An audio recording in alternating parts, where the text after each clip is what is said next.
What is your dream? Since elementary school, mine had been to play in the major leagues.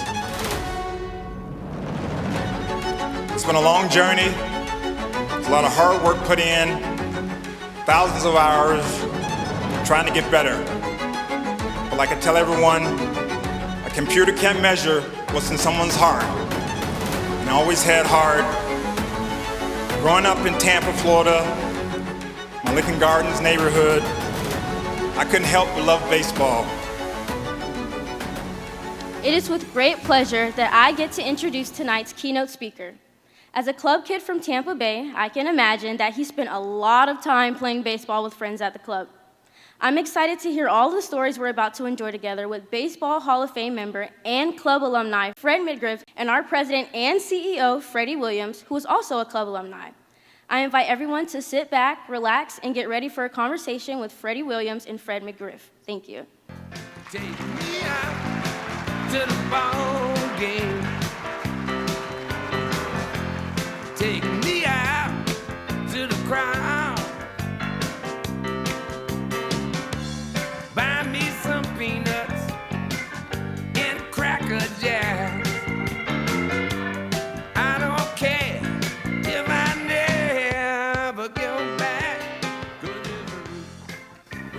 I just want to say, hey, what an awesome night.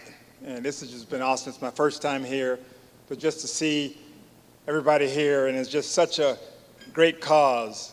I mean, myself, growing up in Tampa, and you could find me either at the Little League ballpark or at the Boys Club, West Tampa Boys Club. It just it was like, Boys Club was like a mile and a half away from my house, and just, I mean, I spent many hours just there and at the Little League Park, and now when I reflect on everything over the years, I mean, the Boys Club just really paved my way, and just, it was a safe place to go. My mom would drop me off, and I could just hang out, and it just, you just learn some, just experience that I had just prepared me for success later in my life. And so I just, the Boys Club was just really special to me, and so for everybody to be here tonight, this is just special, and so you have to give yourself a pat on the back for being here, and it's such a great cause to be able to help just so many young kids, because you know nowadays it's a little tough for young kids growing up, and so it's just give yourself a little pat, and just want to say thank you for everybody being here. It's awesome.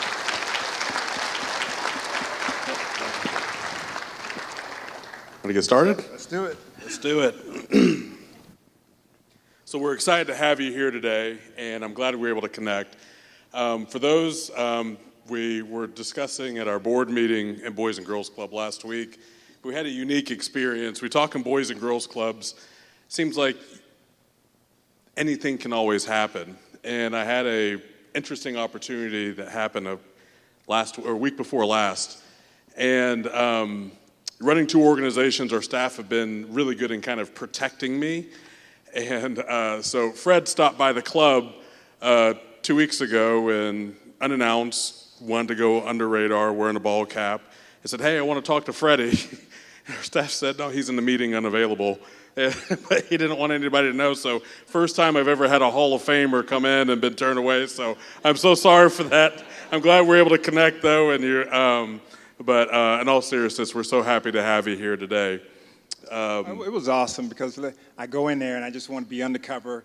So I'm just like, you know, I just want to check everything out. I was trying to, you know, just like, okay, let's see what's going on. Because back in the day, when I was going to the Boys Club, they had a big old field. You had football field, baseball field, upstairs, downstairs, and so it was great. And so a lot has changed now. Now it's called the Steinbrenner Center. And, it's a little different now, but it was just awesome. Another meeting of Undercover Boss, right? Yeah, so. Under the radar. Right. So, you know, everyone knows, Fred McGriff was one of the most recent inductees to the MLB Hall of Fame, and we are so proud. Thank you. I want to congratulate you on that. In addition to that, And we have representatives from Boys and Girls Clubs of America here, and I hope I do not get in trouble for this, but he's also going to be inducted into the Boys and Girls Clubs of America Hall of Fame this May as well. So.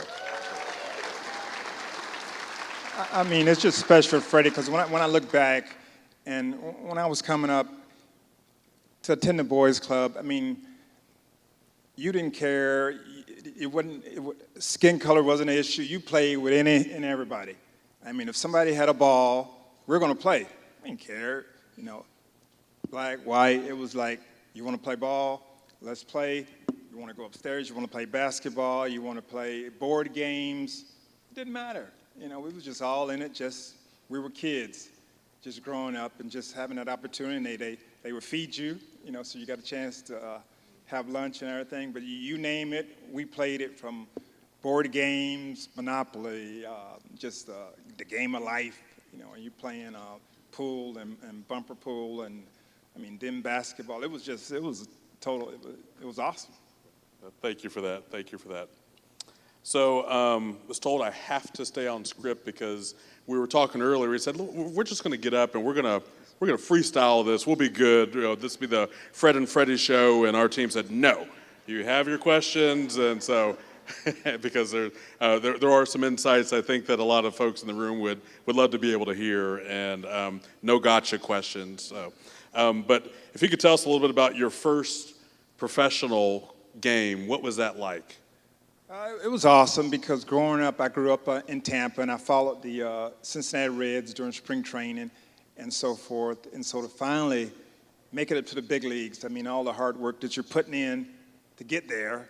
And when I was first coming up, it was like I wanted to play in Al Lopez Field in Tampa, and that was the big field. Can you play in that field? So finally to get a chance to play there, and I would see the Reds have spring training there.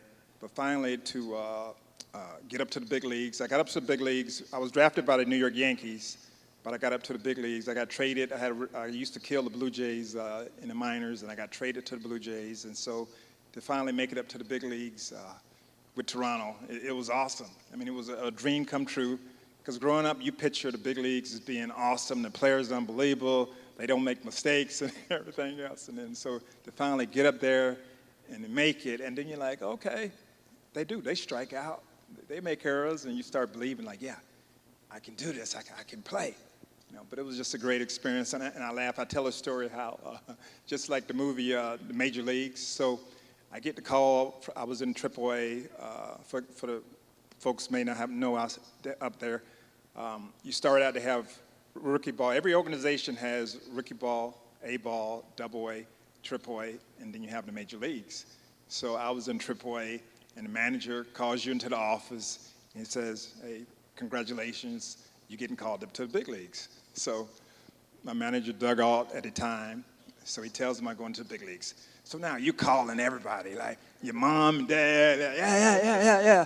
All your buddies, I'm going up to the big leagues. So I got up there, a guy was on, Cliff Johnson, he was on the disabled list. And so I was up there for 10 days, and so then I got sent back down, because he came off the disabled list. So now imagine, now you got to call everybody out. Yeah, man, I'm going back down, man. So it was rough. It took me 2 or 3 days to get my mind right that I was back in the minors. Because you're like, oh yeah. Oh man, they sent me back down, man. Back to riding buses, because when you're in rookie ball, A ball, AA, you have to ride buses. Everywhere you go, they take you on buses. And then once you get to AAA, you start flying planes to airplanes, early morning flights. You start taking planes. And then once you get up to the big leagues, now it's a whole different ball game. Now you're really, you're flying nice planes. Each player gets a seat and a half, and the food is a lot better. And you get meal money. And it's great because you're flying to a city, and you don't have to go through the airports and everything. Once you fly in and you land, they have the buses come to the airplane, and you just get off the plane and get on the bus, and you go on your way to wherever you did the hotel and so forth. So the big leagues, it was quite a life. I had a great experience. Like I tell people now, I don't miss swinging a bat at all. I was blessed. I left home when I was 17 years old, and I played till I was 40. So I don't want to pick up a baseball bat again. I'm like, y'all can have that. But I miss the buddies and my teammates and everything, being in the locker room and everything. Because when you're winning, it's all good. Everybody gets along when you're winning, right? But if you lose, I never played on a losing team until I came here to Tampa, right? And so that was a little experience, You know, the Rays are one of our sponsors. But And great community partners, by the way. So that's when I had to start setting goals for myself, So the goals will keep you going, Because when you first start the game, you have a chance to win. And then in the course of the game, things happen and you end up losing. But so you start setting goals for yourself, like, okay, don't worry about it. The team's not playing well, but, you got to get your home runs, you got to get your hits, just keep going. That's awesome. You talk about not picking up a baseball bat. Earlier, Fred Bullard, I can't see the lights, who's also a club alumni and a great businessman here locally. We're talking about an opportunity where you were playing golf with Fred a few years ago, and they said that you were playing a par 4 for the golfers, 360 yards at Feather Sound, and he overshot the green off the tee box. Yes. Hey, that's when I was young. Now it goes 260. Oh, appreciate that. I think we have a question from one of our club members. Hey Fred, I have a question. Man, if you didn't play baseball, what sport would you play and why? Ooh, I would probably say I'll go with maybe football, because I grew up less than a mile from where the Tampa Bay Buccaneers played.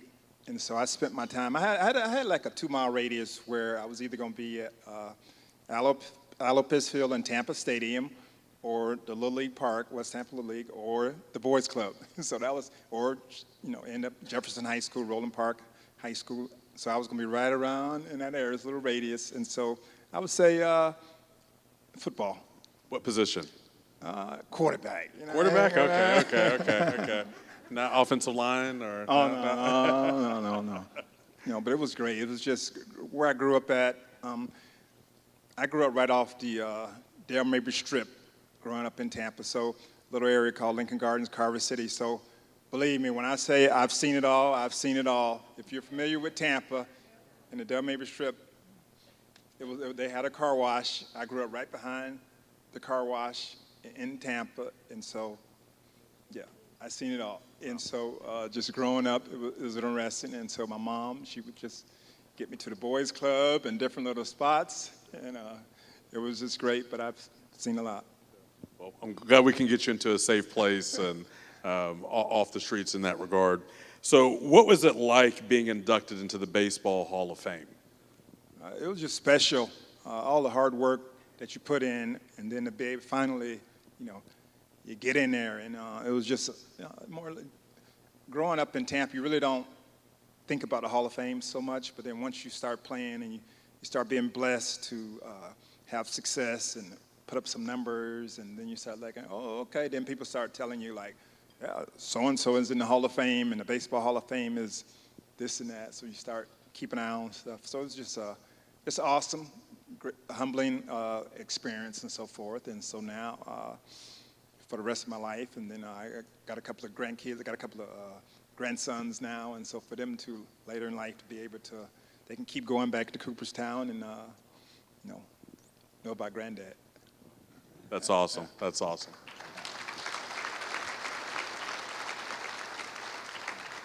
I think we have another Club Kid question. Hey, Mr. Fred, how did you get the name Crime Dog? Oh, well, Chris Berman, the ESPN broadcaster. Back in the day, Chris Berman was giving everybody nicknames and so forth, and my last name is McGriff, McGriff, and so McGriff is McGruff, and so the thing about it, whatever they say about you on TV, true or false, it sticks. so once you start calling me Crime Dog, now all of a sudden, it was Crime Dog, and so no matter where I'm at or whatever, it's, oh, Crime Dog. And so it just stuck, but that's where it started at, Chris Berman. That's amazing. So, going back to your club experience, do you recall a mentor at the club or a coach that invested in you? Well, it was just so many people. The staff back in the day, they were just awesome, and they just always were there for the most part to organize the different games for kids to get together. And it was just a matter of, hey, okay, y'all pick teams, and okay, you five play against those five, and or if it was pool and so forth, you just, hey, we got next. Whoever loses, we got next. Da, da, da, and nobody had issues. It was just great, just the experience of just being there and attending the club. And like I said, it just had a huge influence in my life. So happy to hear that. Oftentimes you hear how the club has impacted so many people's life, and you brought back some real memories I haven't thought about being next in the games and everything else. That's great. I think we have one more question from a club kid. Hey Fred, what's your most favorite thing about the club? What was that? What was that again? Could we replay that? I'm sorry. Hey Fred, what's your most favorite thing about the club? Most favorite thing about the club. I'll translate in club language. That's a lot of excitement. Yeah. Well, every day it was just awesome there. So I don't know if I have one special moment. Just that's a tough one. But I will tell you this, right? So we have to bring up a little. I brought a little pick, right?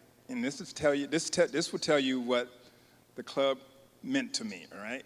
So let's see if we come up with the magic.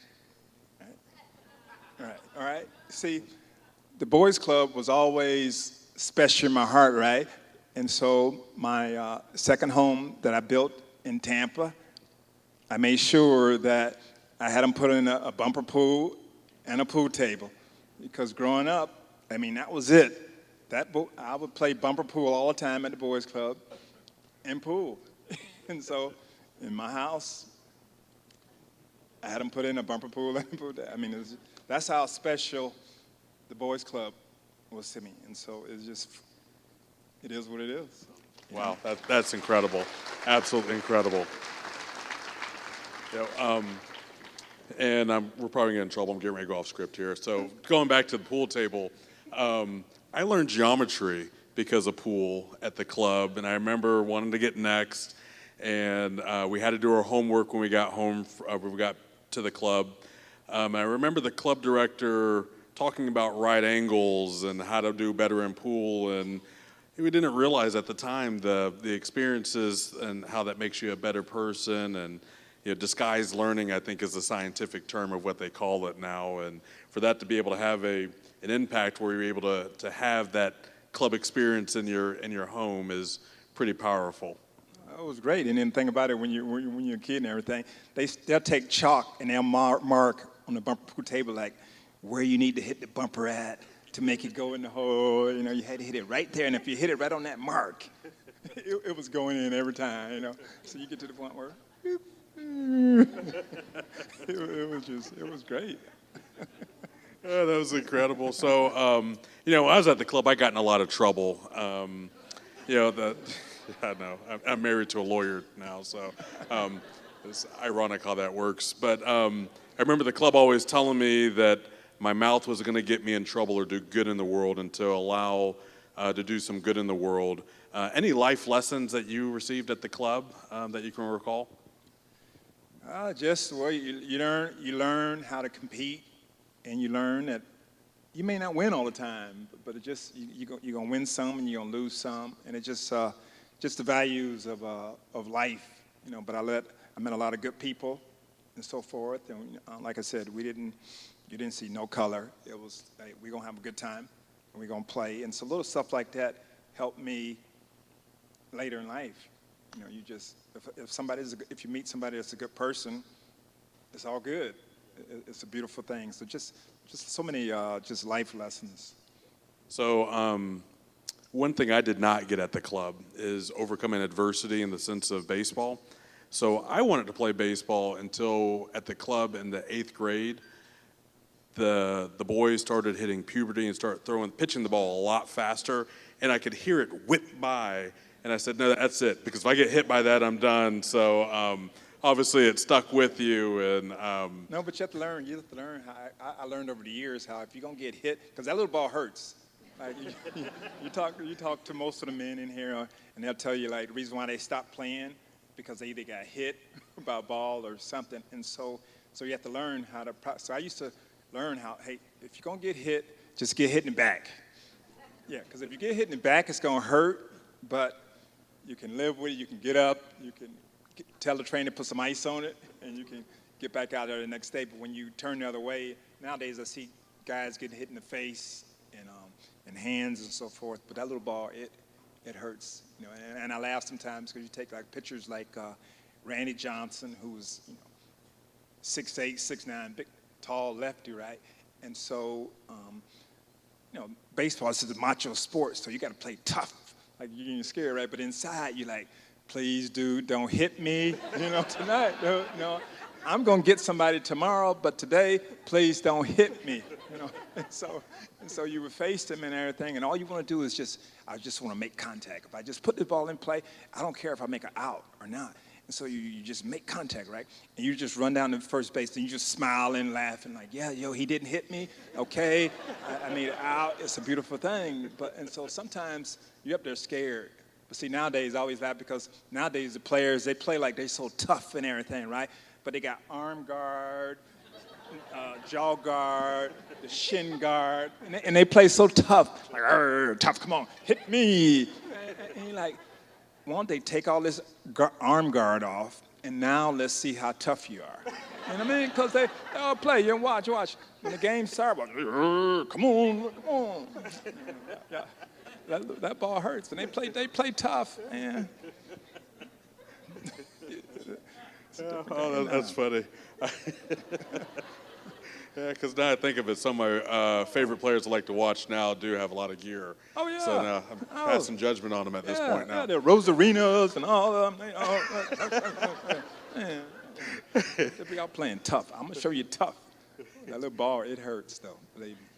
Well, Rosarena is a great partner of the Boys and Girls Club, too. Just say that, Well, you relate to him. Okay, take off the arm guard. I will. Before you do your.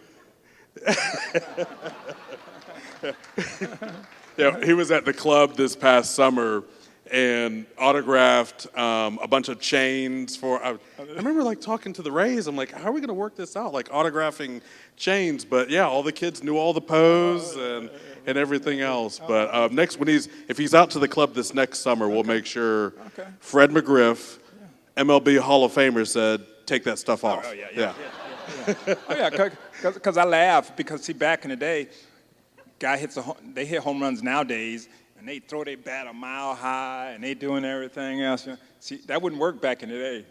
Back in the day when I was playing, the pitcher, he'll drill you. He'll hit you right in the back or whatever back in the day. Now it's like, oh, that was so nice of him. We'll put him on ESPN.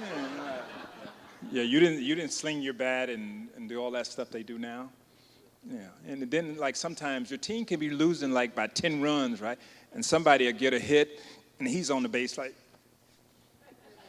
I mean, like, dude, your team is losing, and you busy like,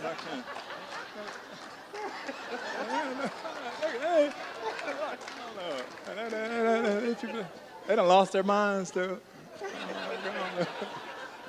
Things just aren't the same, right? No. I sit there and laugh. I watch the games and I laugh. It's hilarious, dude. So, It's great. you're talking pretty tough. I think we need to get you out to the club with Randy Rosarena to see how tough you really are. How's that sound? Oh, that's good. No, there's so much stuff going on. I just laugh. The pitch clock. I was talking earlier. They were talking about the pitch clock and everything else. Oh, brother. What are we coming to? The automatic strike zone, and it's going to speed up the game. You already know going in baseball going to take like 3 hours. Right? They're trying to speed it up and do this and that. And I just shake my head. Oh, goodness. So in the club, we always say a lot of people know who we are, but don't know what we do. Could you help us? We have a great crowd, great supporters. What would you say to help them in your own words of what the clubs do and what we mean for young people? I think it's just special. I think a safe environment for the kids, just a place where they can go and be nurtured, and they can learn about life and get educated on this issue and that issue, and just a great, you guys donating there. It's a great cause to help our youth and so forth. And so it's just special what you and everyone else with the Boys Club, what they're doing. It's good stuff. Thank you. Thank you. Well, we're just so incredibly proud of you and what you represent for our area. We're so proud of you being inducted to the MLB Hall of Fame, and proud of you being inducted to the Boys and Girls Clubs America Alumni Hall of Fame. And thank you so much for giving back to our clubs, and looking forward to getting you out to the clubs one summer. And just want to thank you for everything. Yeah, thank you. And Tampa's home. I've lived here my whole life, and so it's great that y'all helping out the community, the Tampa Bay and the Suncoast clubs and so forth. And it's just so this community has always treated me well, and it's a special place, and that's why I continue to call this area home. And so y'all doing. Just want to thank y'all for all your efforts, and I know that I signed like 63 special balls. I signed some Hall of Fame balls, and so that's coming later, right? They keep me out of that stuff, so I guess I don't know. The cat's out the bag now. Maybe. Jason, all good stuff. Thank you again for everything. Really appreciate it. Yes, you're welcome. Ladies and gentlemen, Freddie Williams and Major League Baseball Hall of Famer Fred McGriff.